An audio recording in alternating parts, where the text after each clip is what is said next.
Hey everyone, welcome back to John's Watch. Today I'm taking a look at a new visual novel called I Walk Among Zombies Volume 2. This is obviously the sequel to I Walk Among Zombies Volume 1, which came out around the same time last year. This was released on Steam on August 12th, 2019. The first one's also available on Steam now. When the first one came out, you could actually only buy them like direct download from Denpasoft. You can still buy direct download from Denpasoft as well, but you can now get them on Steam too. This is developed by C. Cox and published by Denpasoft, and its regular price is $17.49 Canadian, which is probably around $15 US or your regional equivalent. So this is an adult-only visual novel. I'm sure this will have no problems working on YouTube at all. I'm sure this will not be demonetized instantly. I actually finished the first volume from last year. It's a very good game. It's very, very dark. There's a lot of really horrible things that happen in this game. But the writing is very interesting. The protagonist, despite being a total piece of shit, is kind of interesting. And I'm just a total sucker for any kind of zombie situations. Like, one of my favorite animes ever is High School of the Dead, which most people know just for fan service. It does have that, obviously, but I also just really love it because it's zombies. So if you don't remember last year's Volume 1, that's totally fine. The basic premise is the protagonist finds himself in a zombie-infested Japan, yet for some reason zombies do not attack him, and he uses this to his advantage to find safety in the chaos. Like I said, there's some very, very dark adult stuff in this. He straight up has sex with zombies. It's pretty messed up. They're zombies, so obviously they do not consent. It's pretty dark. So obviously if there's anything like that, while I'm recording this, it will not make it to the video, so this will be a pretty safe watch, just so you know that's kind of the content of the game. So hopefully they give us like a recap, that'd be quite useful. If not, I think I can read one on Steam, so let's just start the game up. Perfect, yes please. Previously on I Walk Among Zombies. Oh, I didn't get to click there. Yusuke Takamura was your average Joe until the company he worked for went under. At a loss for what to do, he holed up in his apartment for a few weeks. One day, when he was going out to stock up on food, he was attacked by a man he'd never met. The man savagely bit his arm, and Yusuke fled, locking himself in his apartment and collapsing on his bed, where a strange fever took hold of him. Several days later, when he finally came to, the world he knew was gone. Mankind was on the brink of extinction, replaced by the shambling horde. Through an unfortunate incident with a mother and daughter from his apartment complex, Yusuke discovered that, for some unknown reason, the zombies did not attack him. Realizing this trait made him unique, Yusuke set about searching the surrounding area. Several doors down from his, he found the young secretary Tokiko Kurose, who had been zombified and stranded in her locked apartment. Just like the other zombies, she didn't react to Yusuke, and he took this opportunity to have his way with her. Yusuke, having found no other survivors and having no goals for himself, turned Tokiko into his plaything. For a while, he basked in ephemeral pleasure. Days later, when Yusuke was exploring his ghost town, he spotted a flag dangling from the roof of a large supermarket. The letters SOS were scrawled upon it. On the third floor, he discovered a girl and two young boys barricaded inside an office. The girl introduced herself as Mitsuki Fujino and asked Yusuke for help.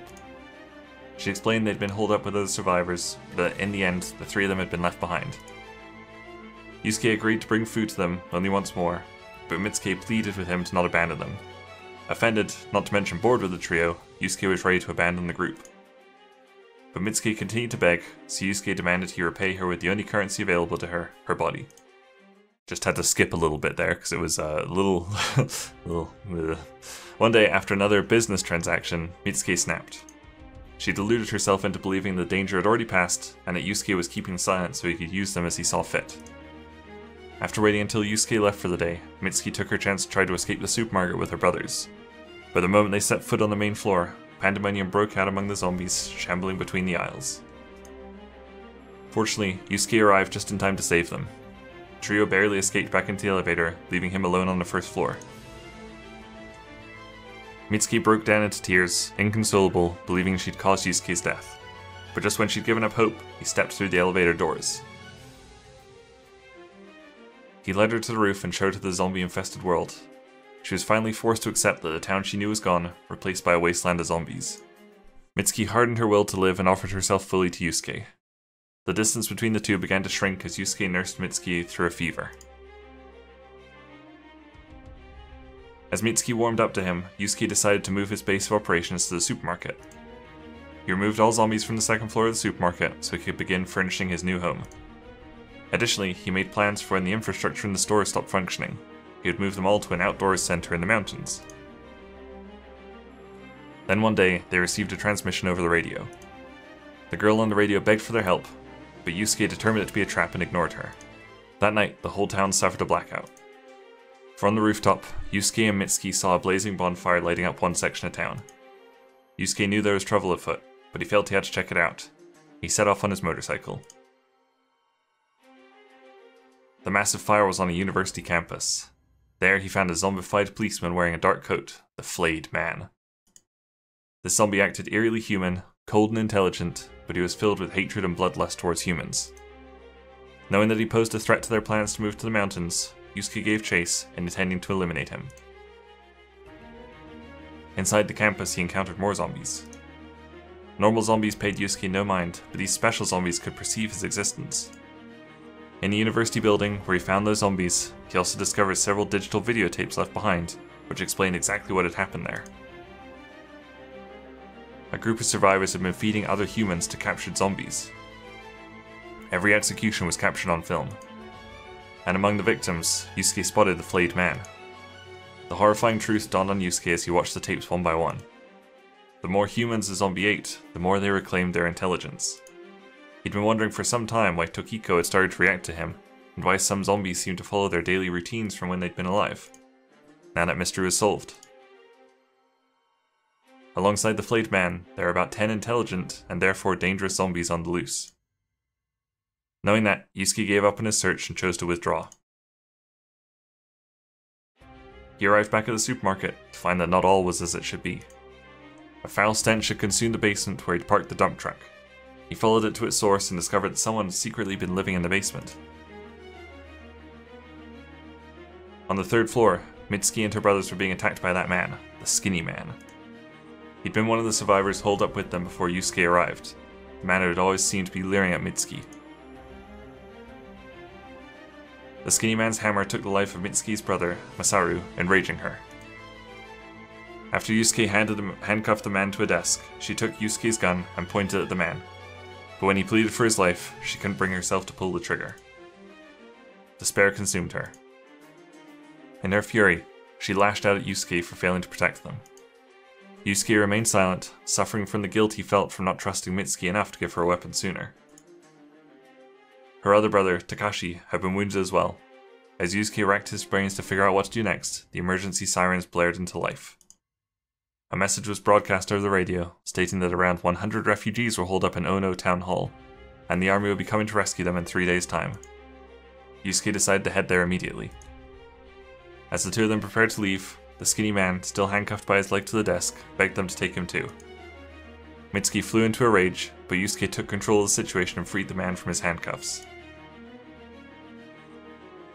Yuusuke ordered the man to see what was going on outside through the glass wall at the end of the corridor. When he looked out the window, he lied to them about the zombies, and Yuusuke pulled out his gun and shot him 3 times, shattering the glass window and sending the man toppling backward. The man hit the ground below with a sickening crunch, and the zombies stronged on him. He died in the agony of being eaten alive. He was the first person Yuusuke had ever killed. Yuusuke looked down upon the consequences of his action for a moment before turning around. What awaited him were not eyes full of anger, but eyes radiant with affection. At that moment, Mitsuki offered her whole self up to him. です。なるべく大きな道路を選び、静かに移動してください。繰り返します。こちら、大野市役所です。現在、100人ほどの避難者が集まっています。3日後に自衛隊のヘリによる救出が行われます。動ける方は、大野市役所を目指してください。33号線と日高川の交差地点です。なるべく大きな道路を選び、静かに移動してください。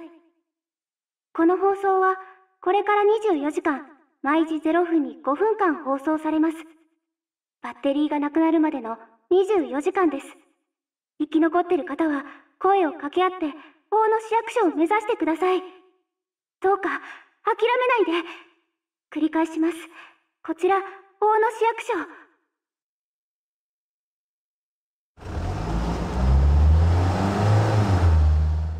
The town was silent. They'd seen no one since they started taking the road east. Not even any zombies. Yuusuke drove the dump truck slowly, avoiding the abandoned cars dotting the streets. Mitsuki remained silent in the passenger seat as they headed toward the town hall. She clung to Takashi, injured and resting on her lap. Her older brother, Masaru, had been laid down in the back seat and covered with a blanket. Mitsuki's attention shifted from the window to Takashi. The two adults and two children had been living in an abandoned supermarket after the pandemic broke out. However, a crazed man had attacked them. I mean, we just read the recap. Masaru tried to protect his sister and paid the ultimate price, and Takashi took a serious injury to the stomach. His need for medical attention was so great that they'd immediately abandoned the supermarket to head toward the town hall, where they'd heard other survivors had gathered.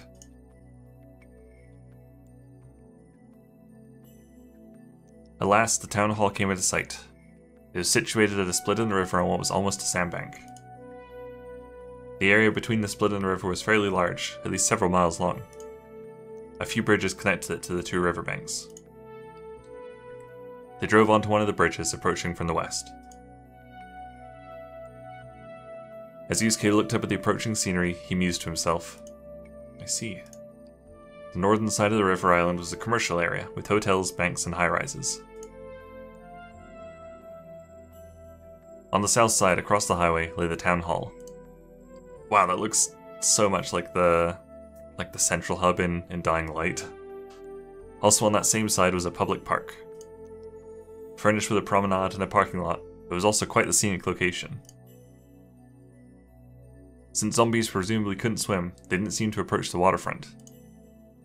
This location was surrounded on all sides by water, making it perfect for keeping the zombies at bay. All the survivors had to focus on were the three bridges to the north, east, and west. Yuusuke had come here several times before the outbreak, but he'd never considered what a defensible location it made. Aided by the terrain, around 100 people had managed to survive there. He could now see people at the other end of the bridge. Two men, presumably sentries, stood at the roadside, waving him down. Both of them were holding iron bats, about a yard in length. Mitsuki cowered down slightly in her seat. Yuusuke glanced to the pistol at his hip before rolling down the window and slowing. The dump truck came to a halt before the men. One of the men, who was wearing a hunting cap, raised a hand and spoke up. Hey. Hi. Yuusuke gave a short reply and fell silent. Both parties were at a loss as to what to say next. Now that Yuusuke thought about it, he hadn't had a conversation with anyone but Mitsuki in a long time. So you're from the town hall, right? Yeah, did you hear the broadcast? Glad you made it here safely. Thanks. There are three of us. You think you can take us in? Of course, I'll show you the way, so just follow me into the basement. Drive slowly, please. With that, the man began to walk. Yusuke's dump truck trundled after. In the side view mirror, he could see another car behind them. Nothing about that seemed unusual to him. Uh-oh. Focusing back in front of him, he spotted more people walking around inside the town hall area, past the barricade. It was a duo, a man and a woman, both holding metal pipes and heading toward the bridge. It seemed they were rotating in for the two men who were now showing Yuusuke the way.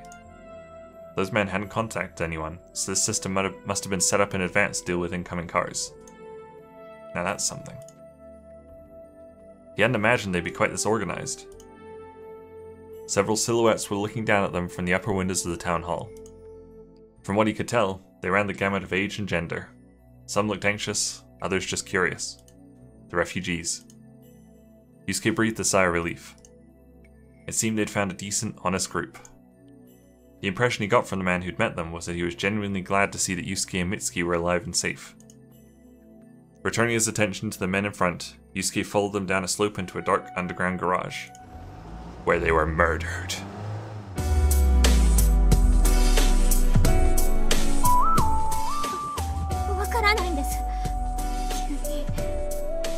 かしくなって。竹村さんは私たちのためにしてくれたんです。責めるようなことは。心配はいりません。安心してください。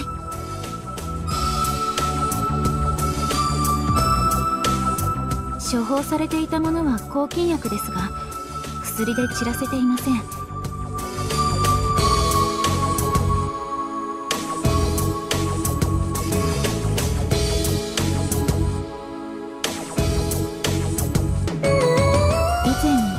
大学病院で赤子を殺したんです。食べ物の配給量が少ないっていう人がいて。無茶です。今すぐやめてください。だって仕方ないじゃないですか、こんな状況で。こんなに人がいっぱいいるのに、どうしてこんなに不安で寂しいんだろう。私たちはここで生き残ります。何を利用してでも。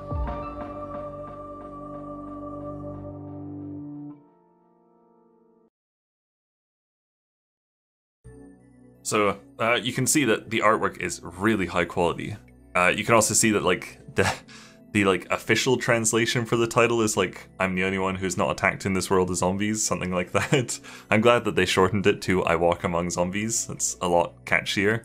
Alright, I'm actually going to leave the video there for now. That was a good way to get an intro to the game. Nothing too dark so far except for some of the stuff hinted at in the backstory. That works very well for YouTube. Judging from Steam reviews that I'm looking at, it looks like it'll take about 6 to 8 hours to read it, so it's pretty reasonably priced for the length, I think. And it does also look like that Volume 2 is not the end of the story, so there will be a Volume 3 eventually, presumably in about a year. Like I said, I really enjoyed Volume 1, so I'm looking forward to reading the rest of this. I probably won't do a follow-up video on it because it probably will not be particularly suitable for YouTube.